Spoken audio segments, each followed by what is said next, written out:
हे गिरिधर, हे गोपाल, जन्म तो माता कुंती ने मुझे भी दिया।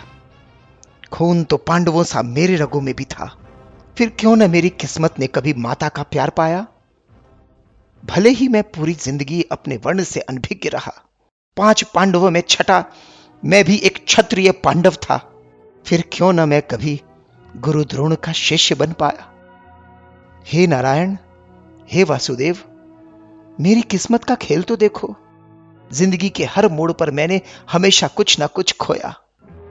फिर गुरु से विस्मृति का श्राप और द्रौपदी स्वयंवर में अपमान मेरी ही किस्मत ने क्यों पाया। हे हरि, हे यशोदानंदन, अगर आज मैं इस युद्ध भूमि का हिस्सा बन पाया तो सिर्फ मित्र दुर्योधन की कृपा से। फिर पांडवों के विरुद्ध लड़ते देख क्यों दुनिया ने मुझे गलत पाया। हे अंगराज कर्ण, जीवन जीने का अधिकार तो मेरा भी था।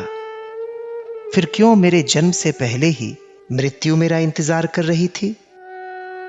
माता पिता के प्यार पर हक तो मेरा भी था। फिर क्यों उनके कोमल स्पर्श से पहले ही मेरे भाग्य में मेरे ही मामा की कठोरता थी।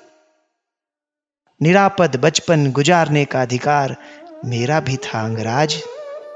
फिर क्यों मेरे बाल्यावस्था में ही मुझे अपनी जिंदगी दांव पर लगानी पड़ी।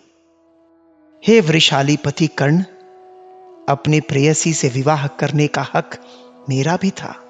फिर क्यों मेरी प्रीत सच्ची होने पर भी मेरा प्रारब्ध मेरे इच्छा के विरुद्ध था।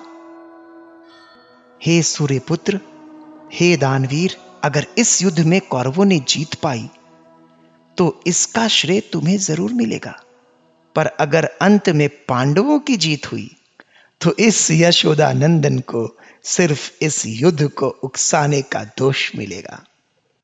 हे श्रेष्ठ योद्धा, इस दुनिया में ऐसा कोई व्यक्ति नहीं जिसके जीवन में कठिनाइयों से भरी चुनौतियां नहीं।